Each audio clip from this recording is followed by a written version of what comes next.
Pocket FM. To unlock all the episodes, click the link in bio. My father is marrying me off to a vampire.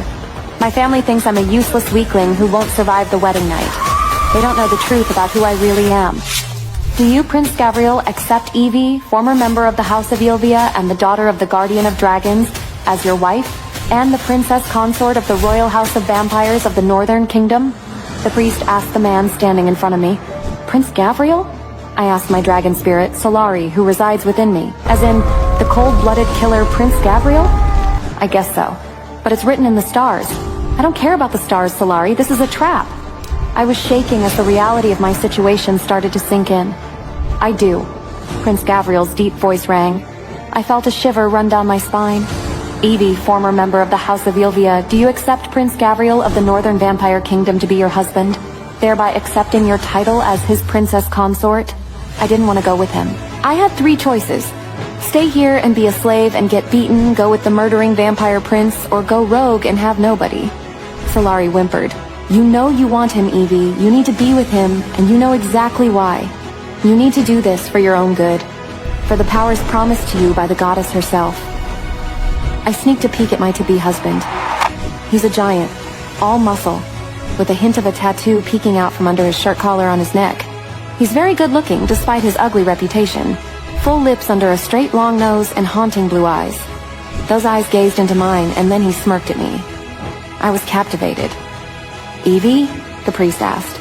I heard my biggest bully Marcy snicker behind me. Evie, say I do, Solari pleaded. The goddess has her special plan for us, trust me. Taking a deep breath, I looked away from Prince Gavriel and down at my shoes. I do, I whispered. Our marriage was finalized with my words. I blinked away tears as I sealed my fate. The priest stepped back. It is my great joy to pronounce you man and wife. You may kiss, that won't be necessary. Prince Gavriel cut across him. He turned to me. Come. As Gavriel took me down the hall by the wrist, I asked myself, how did I get here? Then I remembered. Earlier that morning, I woke up to the shrill voice of Marcy. Hurry up, slave. Why my stepmother decided her spoiled, stuck-up daughter would be the perfect person to help me get ready for my wedding was beyond me. I said, get up, you insolent bitch. She pulled me out of bed by my hair, threw me into my creaky chair in front of my sorry excuse for a vanity, and screamed at me to get ready. Yes, Marcy, I chirped out. She snorted in response and went back to her phone. I was nearly ready, hoping we would be each other's types. I had no idea what my future husband's type was. Or, for that matter, who my future husband was. Is that mutt ready yet? Shrieked my stepmother Layla from downstairs, followed by my father Lucius's heavy footsteps. Put on the damn dress already, he huffed outside my door. My gaze swept down to my dress. It was gorgeous. It was the only thing I had ever received from my father. His one kindness through years of abuse. My mother died giving birth to me, or at least that's what my father told everyone. But the truth was an open secret. He killed her right after I was born. He had always wanted a son, and when my mother failed to give him one, he killed her, while some others believed he did it so he could marry his mistress. He didn't kill me, though. Not out of love, but because he feared people might suspect the truth. Sometimes I wish he had. At least then, I wouldn't have been branded a curse or endured the daily torment he and my stepmother inflicted.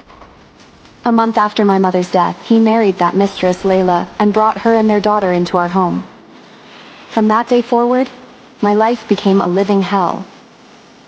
I still remember the day. I'd foolishly raided the kitchen as I had been starving, and my stepmother had caught me red-handed. That day I realized she was not a Luna of mercy, as I was made to clean, cook, and serve the family with harsh punishments if I strayed or argued or talked back. Her daughter Marcy was the same age as me and just as cruel as her mother. Her main source of enjoyment was to torment me. Once, when we were 10, I had spilled a glass of orange juice on the floor. Marcy had walked right up to me and dumped the remaining glass over her head, immediately screaming for her parents, claiming I had thrown a glass at her and then dumped the juice on her when I missed. I spent 3 days in a cell in the basement with no food or water and merciless beatings from both my father and my stepmother. I had no idea how I survived. The punishments happened less and less, but when they did happen, they were extreme. That was until I got my dragon spirit Solari. It was thanks to her that I found my voice again and my will to fight back. I was in the last room of the main floor, just finishing up mopping. Suddenly, a voice had me screaming and dropping the mop, splashing water everywhere. "Hey, who's there?" I asked nervously. I spun in a slow circle, looking for a sign of another person. "No need to be so jumpy. I won't hurt you, Evie." I realized the voice was in my head. "You're the dragon spirit. The one everyone says my mother had? Bingo. My name is Solari, and it is so nice to finally be here with you. It's really nice to meet you too." I figured I trailed off helplessly. That everyone was lying? That there is no such thing as a dragon spirit? I know it's hard to believe. You do? She sighed. "I've always been here, Evie. Your mother had me, and when she passed, she left me to you. Think of me as a blessing from her. She was a true dragon blood, one who could harness the pure power of dragons. I was just waiting for the right time to come out. I'm sorry I wasn't here to help you, but I'm here now, and you'll always have me to watch your back." I laughed, full of joy. I had a dragon spirit.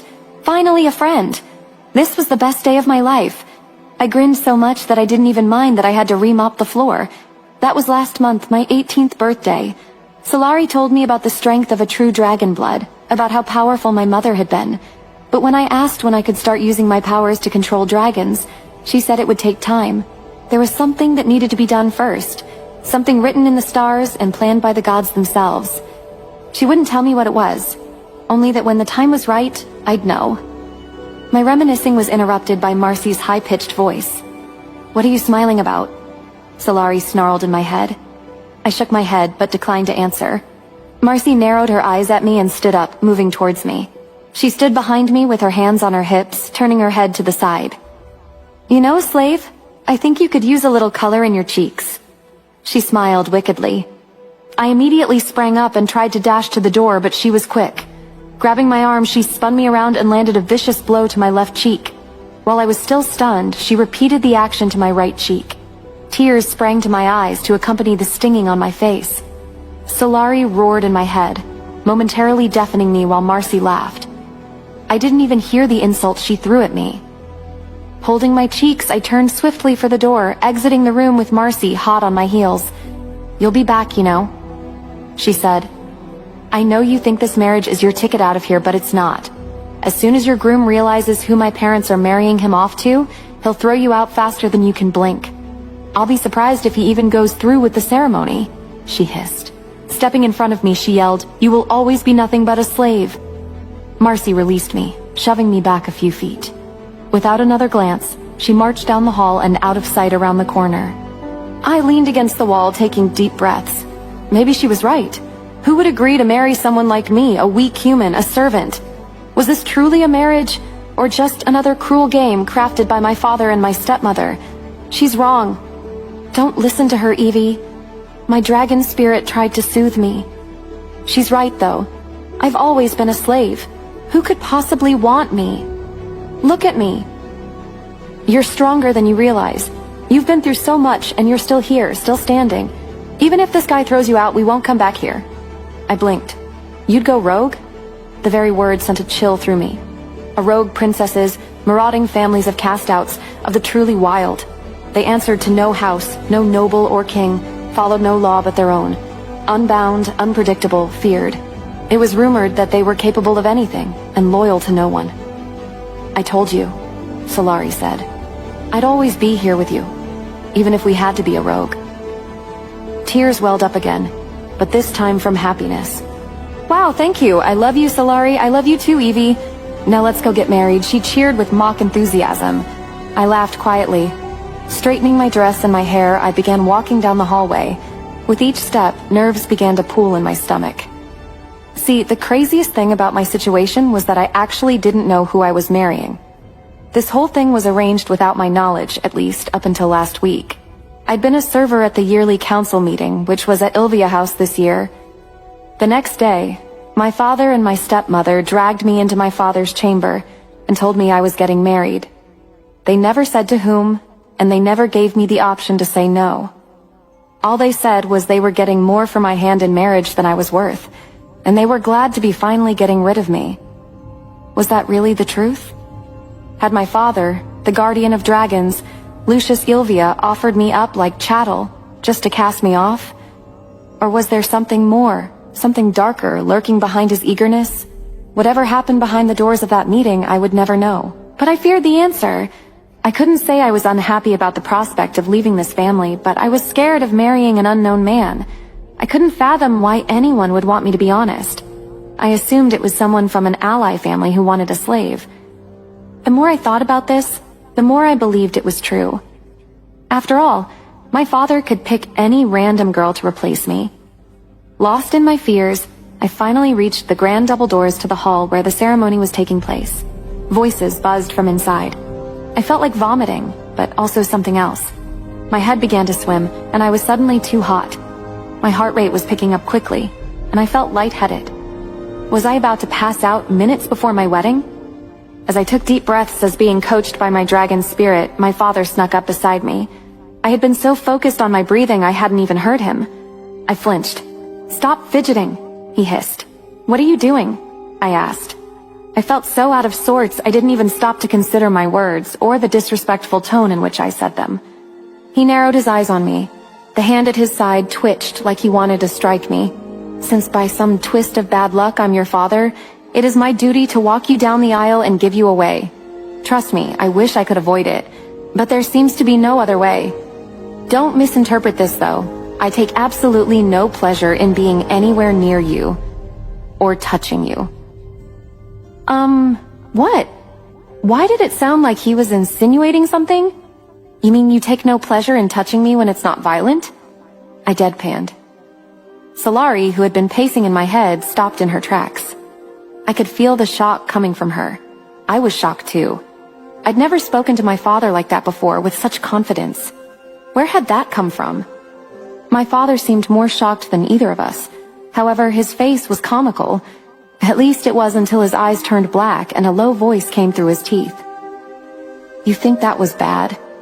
Your fate is about to become far worse." Before I had time to process his words or the rising panic they instilled within me, the doors in front of us began to open. He turned me towards the hall. I had no maid of honor, no bridesmaids. Not that anyone would have agreed if I had asked. As we entered the hall, I was hit in the face with the most amazing scent. It was a mix of forest and dark chocolate with a hint of an almost musky, woodsy smell. It almost knocked me off my feet. It filled the hall, and I found myself looking around, searching for the source. Solari was practically jumping in my head, wanting to come out. "He's here, the one written in the stars for you. He's here!" She screamed. "What? Who's here?" Where I asked. I saw him then. My eyes zeroed in on the most amazingly breathtaking man I'd ever witnessed. He was taller than my father, at least 6'7", a giant, and all muscle. His tuxedo strained against him in a way that had me coveted. I could see the hint of a tattoo peeking out front under the shirt collar on his. I was less than 5 feet away now, near enough to see his hair had a slight wave to it, and it was pitch black. My fingers itched to run through it. He had a chiseled jaw with a 5 o'clock shadow, full mouth under a straight long nose, and his eyes. They gazed into mine and held me captive. They were a haunting blue. I had forgotten where I was, the reason, the time, the place. "This is one you were talking about? The one written in the stars for me?" I asked Solari. I couldn't quite believe my eyes. Yes, I could feel the excitement in my dragon spirit's voice. She was going crazy with joy and happiness. A loud throat clearing sounded next to me, and I unwillingly cast my gaze away from my fated man in annoyance. My father was glaring at me. It was only then that I'd realized we'd come to a stop. The entire hall was buzzing with hushed whispers, everyone staring at me. I blushed slightly and looked down. Lord Yulvia. His voice was deep, husky. It sent a shiver down my spine. "I'll take her from here." My head shot up. Wait, I was marrying him? My fated mate? Who do you think? He's the only one up here other than the old guy, snarked Solari. Truthfully, I hadn't even noticed anyone else, but she was right. Only the priest who was blessing the marriage stood at the altar. I glanced around him. Didn't he have groomsmen? Friends? Family? What are you waiting for? Go, hissed my father. He released a not too subtle shove. A growl erupted from my to-be husband's chest at the action, and I peeked up in time to see my father's face go pale. He bowed his head in apology and went to take his seat next to his Luna. In all my years with the family, I had never seen my father cower before anyone. Whoever this man was, he wasn't just powerful, he was feared. And perhaps crazy too. Why else would he agree to marry me? A lowly servant with no status or standing worth trading. I spotted Marcy seated next to her mother, but I didn't understand her expression. Truthfully, the second I realized whom I was marrying, I could only imagine how jealous Marcy would be. I mean, this man was a god. But she looked smug.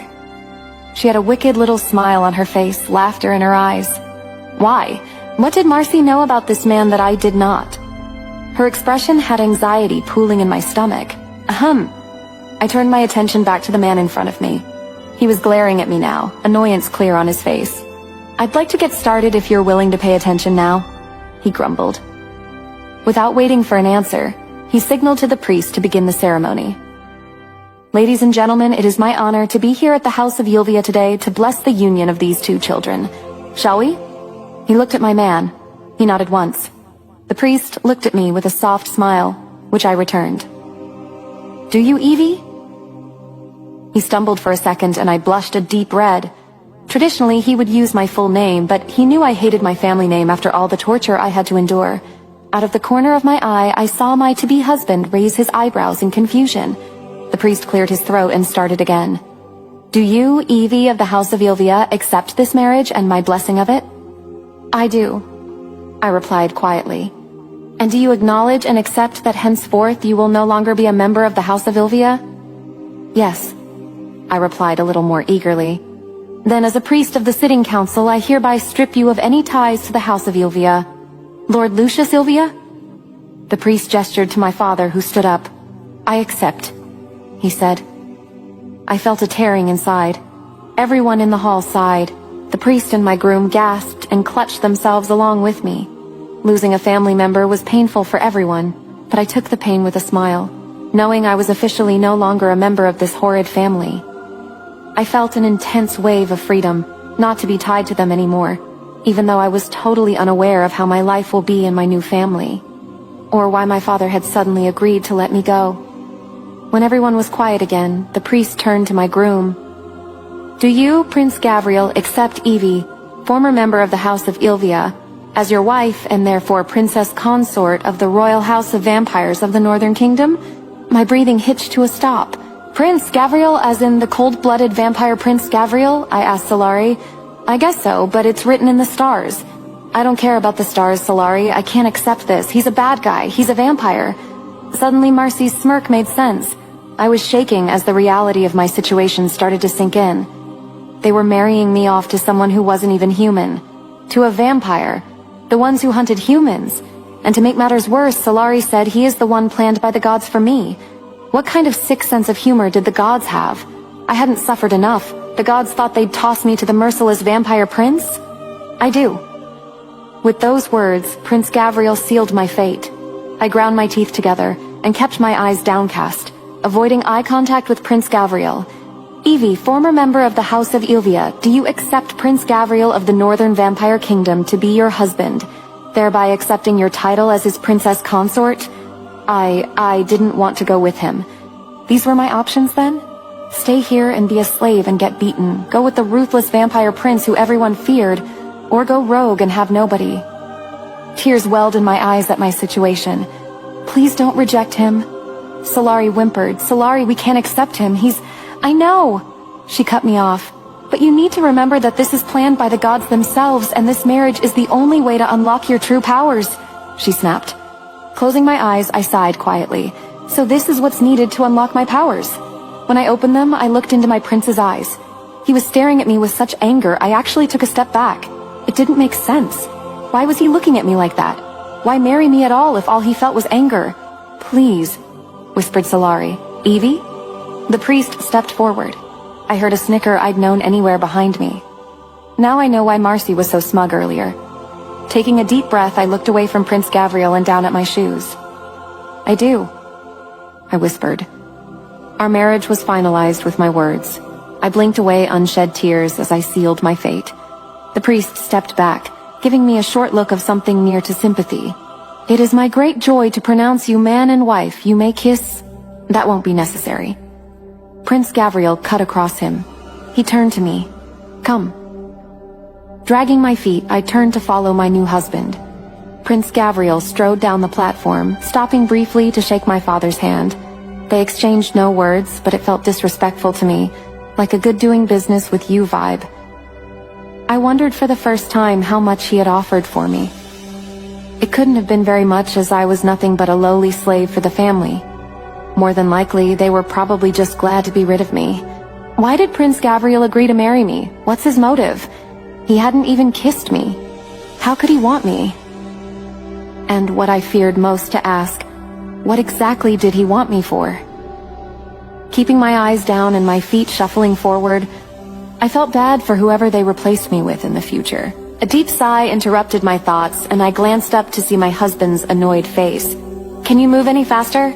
I'd like to get home sometime today if that's okay with you," he snapped. "Sorry," I mumbled. He rolled his eyes. "Your things are packed and already loaded in the carriage. Let's go." He reached for my arm, and I instinctively flinched back. It wasn't entirely his fault. I'd been beaten since the age of 5. Fast movements tended to cause me to react like that. Whether he knew of how I was treated here or not, though, he stopped reaching for me and dropped his hand to his side. Should I change first?" I asked him. "Why?" I blinked at him. "Am I supposed to show up to your family in a wedding dress? Why does it matter?" It didn't really. I was stalling, not wanting to be in a near-personal space like a carriage with him. "Look, I've come and got what I needed here. Now I'm going home. If you're not in the carriage in 2 minutes, you can walk to the Northern Kingdom." With that, he turned and walked away from me. Wow, he's a real charmer. I know he's a bit rough around the edges, but I'm sure he is really nice at heart, mumbled Solari in my head. That's supposed to make me feel better. Heart? He isn't even a human. Does he even have a heart? Yes. My turn to roll my eyes. Dutifully, I followed my husband out of the family house to a waiting carriage. He was already seated inside, tapping his fingers impatiently on the velvet seat. I climbed in somewhat awkwardly, thanks to the skirt of my dress, and shut my door. Glancing in the back of the carriage, I saw a single suitcase. That would be my thing, as sad as that was. Adjusting to the luxurious seat, I stared out the window. We weren't moving. 2 minutes passed, then 3. And 5 minutes later, we were still standing in front of my family house. I broke the silence. "Aren't we leaving?" I asked him. "Yes, as soon as these idiots get the rest of your stuff." I looked at him quizzically. "What?" He jabbed a thumb over his shoulder, indicating my suitcase. I actually laughed. "That is the rest of my stuff." Now it was his turn to look confused. "That is all you have?" "Yeah," I replied. "Where are the rest of your clothes?" "They're in there. I don't have much." I shrugged. "Much? You don't have anything." He barked. I shrugged again. He continued to look at me with an undecipherable expression before his expression hardened again. "Whatever," he grumbled. Finally, he asked the coachman to start driving the carriage. Leaning back in my seat, I started out at the houses passing us by, giving way to more and more trees until we left the Ilvia territory behind completely. Turning onto the forest road, I let out a breath I didn't know I'd been holding. I can't believe it, I know. We're actually out of the Ilvia territory. We don't ever have to go back, Evie. We're free. Solari whooped in my head. Free. Somehow this didn't feel like freedom. I'd gone from being a slave to a queen in less than a day to a vampire who might actually murder me as he'd done so many others. Even as a slave, I'd heard all the stories of Prince Gabriel. He was feared near and far for his ability to murder. He'd wiped out entire houses and kingdoms. He had no mercy, no heart. He was actually known as the Heartless Vampire Prince, and here I was sitting in a carriage with him, accompanying him to his family as his wife and princess consort. Or maybe he had different plans for me entirely. It felt surreal.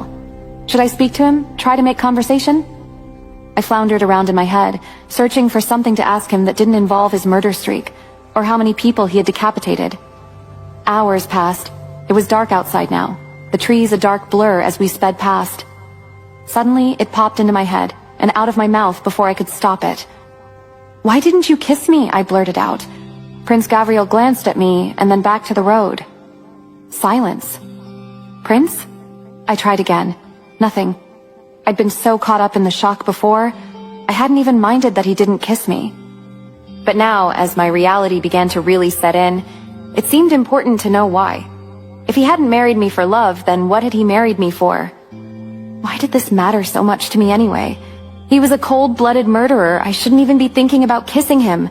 Naive and foolish me. However, it seemed my mouth was not connected to my brain as I whispered, "I'm your wife." "Enough!" he snapped loudly. I flinched away from him, hurt.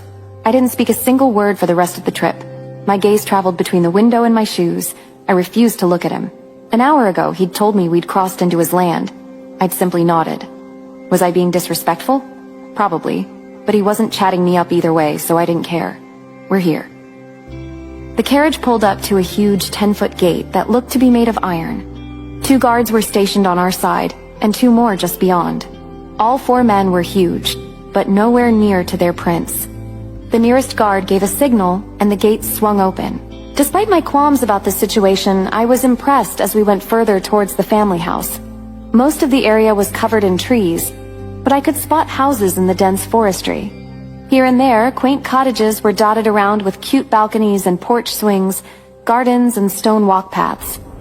I even spotted a few garden gnomes, painted grins frozen in place, peeking out from manicured lawns. It was perfect.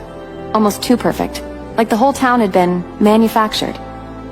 15 minutes later, the carriage pulled up to what could only be the family house. The driveway was a big semicircle of stone bricks. Carriages were parked in a line along the edge, all grand and ornate. I took a moment to take it all in, and despite everything, I was awestruck. The family house loomed before us, massive and commanding, at least 5 stories tall and just as wide.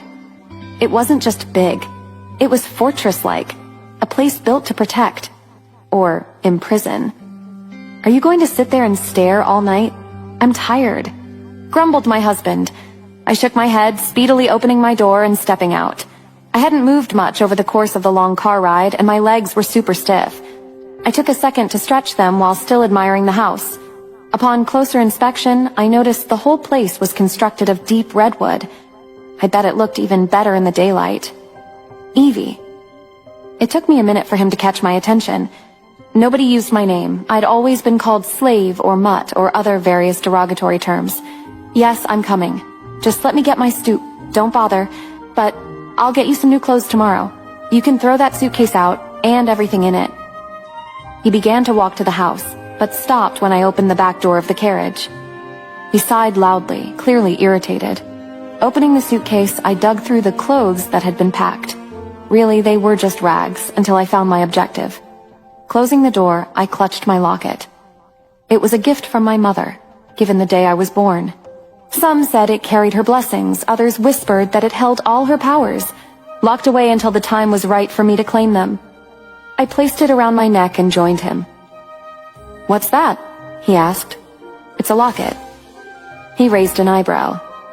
It's the only thing I have that's really mine. It was a gift from my mother. I've had it since the day I was born, so I trailed off. I couldn't remember her face, but sometimes I swore I could hear a voice, soft, warm, distant. It echoed through my mind like a memory just out of reach. "This, my girl, is the key to your past, and way to claim your future." Gavriel feigned no interest. "Okay." He turned on his heel and I followed him, mentally rolling my eyes. He really was bad. He didn't hold the door for me, which I expected. Glancing around as I followed him through the door, I was again awestruck by how big this place was. Paintings decorated the walls that I'd have to inspect nearer later. The floor was carpeted a deep purple, contrasting nicely with the wooden interior. Antique-looking furniture was placed vicariously along the walls, this way. This floor has the common room, the kitchen, game area, and a room we use for meetings. It also has a dining room for meals. The second floor belongs to my trusted guards and their families. The third floor is for my general and his family. The fourth floor is for us, and the fifth floor is the library. That was the most he'd said to me since we'd met. "Wait, us? Us?" I squeaked. He stopped on the stairs and looked down at me. As if he wasn't tall enough, this was even more intimidating. "Yes, us. You are my wife and princess consort of this kingdom. Of course you will stay with me. What else did you think?"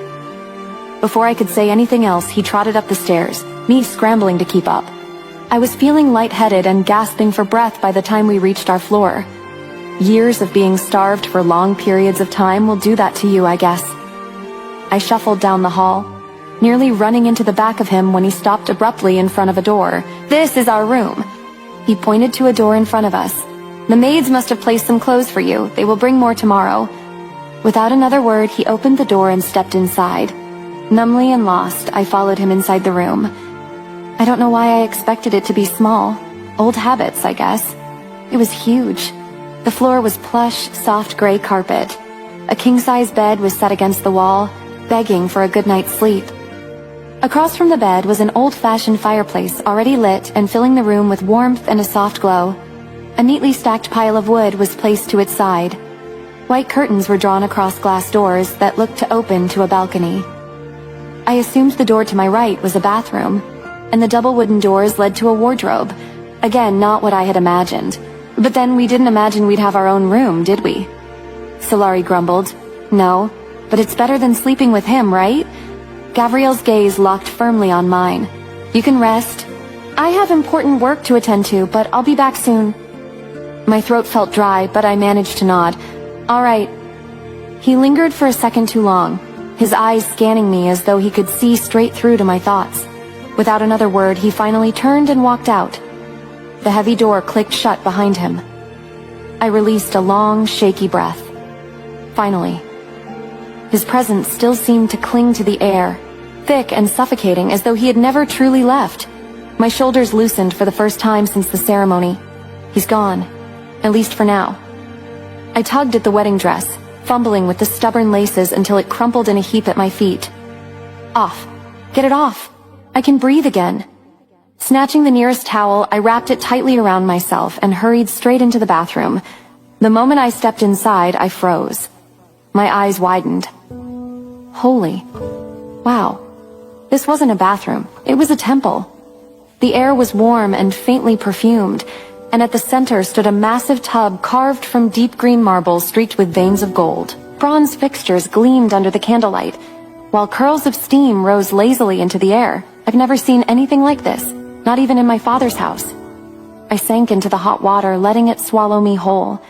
For a brief few moments, I allowed myself to melt into the heat. The tension in my body slowly began to unwind, though my thoughts refused to quiet. What does he want from me? And why won't my heart stop racing every time he's near? When I finally stepped out of the bath, my skin was flushed and my hair clung damp against my shoulders. I wore one of the dresses the maids had brought and moved back into the room. As soon as I stepped into the room, an intoxicating scent of forest and dark chocolate filled my senses. My dragon spirit Solari stirred restlessly in my mind, practically vibrating with excitement. "Shit, he is here!" Solari said, her voice echoing through my consciousness with an intensity that made my eyes fly open. The room was bathed in the amber glow of the fireplace. Shadows danced across the plush gray carpet, but what caught my breath wasn't the luxurious surroundings, it was the figure sitting in the armchair beside my bed. Gavriel, my husband. The prince who had barely spoken 2 words to me since our wedding. He leaned forward, elbows resting on his knees, those haunting blue eyes fixated on mine. His dark hair was slightly disheveled, as if he'd been running his hands through it, and his white dress shirt was unbuttoned at the collar, revealing more of that tantalizing tattoo I'd glimpsed during our ceremony. "You're back," he said, his deep voice sending shivers down my spine. I stopped in my tracks, acutely aware that I was in just a thin nightdress. "How long have you been sitting there?" "Long enough." His gaze traveled over me, and I felt heat bloom in my cheeks. "I was waiting for you." He trailed off, jaw clenching as if he was fighting some internal battle. The air between us was thick with pheromones, making it hard to think clearly. Solari practically panted in my head, desperate to force me to go closer to him. But something in Gavriel's expression held me back. He walked up to me, and without any warning, his hands moved to the neckline of my wedding dress. The sound of fabric tearing filled the room as he ripped the delicate material, exposing my bruised shoulders and collarbone. I gasped and scrambled backward, my heart hammering against my ribs. "What are you doing?" I cried, clutching the torn fabric to my chest.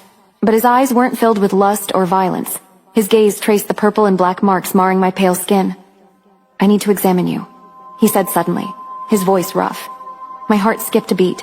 heat pooling low in my stomach at his words. Examine me? He stood abruptly, towering over me even more than usual. Not what you're thinking, he said, though his eyes darkened as they met mine. I need to see what they did to you. The romantic haze cleared instantly. What? I can smell it on you. The pain, his hands clenched into fists at his sides. I need to see how badly they hurt you. Fear crept up my spine, not of him, but of what he might discover. Gavriel, I don't think... It's not a request, Evie. His voice came through, commanding and absolute. But there was something else beneath it. Something that sounded almost protective.